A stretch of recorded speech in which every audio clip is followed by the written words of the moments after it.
അങ്ങനെ പല പല തട്ടിപ്പുകളാണ് ഇപ്പോൾ അറിഞ്ഞുകൊണ്ടിരിക്കുന്നത്. അതിൽ ഏറ്റവും പ്രധാനമായിട്ട് ഇപ്പോൾ പുറത്തു വരുന്നത് ലോൺ ആപ്പ് തട്ടിപ്പ് സംബന്ധിച്ചുള്ള വിവരങ്ങളാണ്. എന്നാൽ കൂടുതൽ അറസ്റ്റുകൾ ഉടൻ ഉണ്ടാകുമെന്ന് തന്നെയാണ് സൂചന. 1650 കോടി രൂപയുടെ തട്ടിപ്പിൽ മലയാളികൾക്കും പങ്കുണ്ട് എന്നാണ് സൂചന. കേസിൽ അറസ്റ്റിലായ 4 തമിഴ്നാട് സ്വദേശികളെയും വിശദമായി ചോദ്യം ചെയ്യുകയാണ് ED. ഓൺലൈൻ ട്രേഡിംഗ് ആപ്പിൽ ED അന്വേഷണം തുടരുന്നതിനിടെ തന്നെയാണ് ലോൺ ആപ്പിലെ തട്ടിപ്പിലെ അറസ്റ്റുകളും പുറത്തു വരുന്നത്. സുധീഷ് ഗോപാലുണ്ട് കൊച്ചിയിൽ നിന്നും. സുധീഷ്, എന്തായാലും ED നടപടികളൊക്കെ തന്നെ കടുപ്പിക്കുകയാണ്. 4 പേരുടെ അറസ്റ്റ് രേഖപ്പെടുത്തി കൂടുതൽ അറസ്റ്റുകൾ ഉണ്ടാകുമെന്ന് പറയുന്നു. അതിൽ മലയാളികളും ഉൾപ്പെടുന്നു എന്നുള്ള സൂചനയാണ് പുറത്തു വരുന്നത്.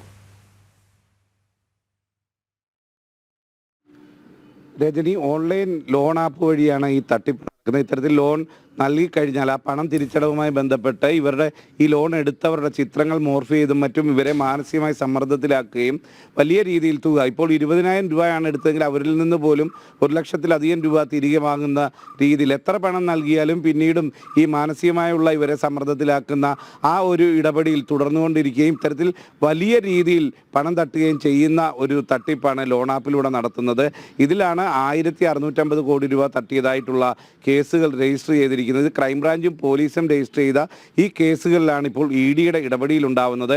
ഇപ്പോൾ അറസ്റ്റിലായിട്ടുള്ള 4 തമിഴ്നാട് സ്വദേശികളെ അവരെ വിശദമായി ചോദ്യം ചെയ്തതിൽ നിന്നും കൂടുതൽ പേർക്ക് ഇതിൽ പങ്കുണ്ടെന്നും വലിയ ഒരു സംഘം തന്നെയാണ് ഇതിന് പിന്നിലെന്ന് വ്യക്തമായിട്ടുണ്ട്. ഇതിൻ്റെ അടിസ്ഥാനത്തിലാണ് കൂടുതൽ അറസ്റ്റുകൾ ഉടൻ തന്നെ ഉണ്ടാകുമെന്ന സൂചന വരുന്നത്. അതിൽ മലയാളികൾക്കും പങ്കുണ്ട് എന്നതാണ് വ്യക്തമാവുന്നത്.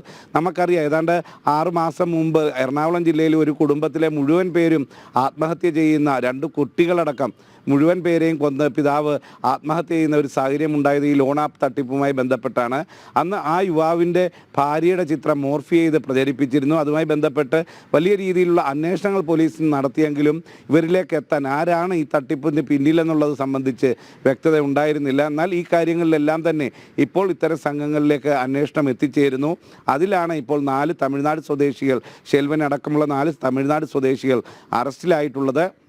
ഇവരെ ചോദ്യം ചെയ്തതിൽ നിന്നാണ് ഇതിലെ കൂടുതൽ നിർണായകമായ വിവരങ്ങൾ ഇപ്പോൾ ലഭിച്ചിട്ടുള്ളത്. അതിൻ്റെ അടിസ്ഥാനത്തിൽ കൂടുതൽ അറസ്റ്റിലേക്ക് കിടക്കുന്നു. ഇതേ സമയം തന്നെ ഓൺലൈൻ ട്രേഡ് ആപ്പ് വഴിയുള്ള തട്ടിപ്പും വ്യാപകമാണ്. അത്തരത്തിൽ തട്ടിപ്പ് നടത്തിയതിൻ്റെ പരാതികളിലും പോലീസിലാണ് പരാതി ലഭിച്ചതെങ്കിലും അതിൻ്റെയും അന്വേഷണത്തിലേക്ക് ED കടന്നിട്ടുണ്ട്. ഇത്തരത്തിൽ ഇതിനെല്ലാം തടയിടാനുള്ള ഒരു സമഗ്രമായ ഇടപെടൽ തന്നെയാണ് ED ഇപ്പോൾ നടത്തിക്കൊണ്ടിരിക്കുന്നത്. അതിൽ സുധീഷ് നേരത്തെ സൂചിപ്പിച്ചതുപോലെ തന്നെ ഒരു കുടുംബത്തിലെ ആത്മഹത്യയിലേക്ക് വരെ ഈ ലോൺ ആപ്പ് തട്ടിപ്പ് കാരണമായിട്ടുണ്ട്. അപ്പോഴൊക്കെ തന്നെയും ഇതിനു മുൻപ് കേസുകൾ പലതരത്തിൽ പോലീസിന് മുൻപാകെ ചെന്നിട്ടും ഒരു അന്വേഷണം നടത്തിയിട്ടില്ല എന്നുള്ളൊരു പരാതി കൂടി ഉയർന്നു വരുന്നുണ്ട്. രജനി, അത് കൃത്യമായും ഇതിൻ്റെ അന്വേഷണങ്ങൾ പോലീസ് നടത്തുമെങ്കിലും അത് ഒരു പരിധിക്കപ്പുറത്തേക്ക് മുന്നോട്ട് പോകുന്നില്ല എന്നതാണ് യാഥാർത്ഥ്യം. ഒരു തരത്തിലും ഇതിൻ്റെ ആരാണ് ഇതിൻ്റെ പിന്നിലെന്നത് കണ്ടെത്താൻ കേരള പോലീസിന് സാധിച്ചിരുന്നില്ല. അത്തരം വലിയ ഒരു പോരായ്മ പോലീസിൻ്റെ ഭാഗത്തു നിന്നുണ്ടായി എന്നത് യാഥാർത്ഥ്യം തന്നെയാണ്.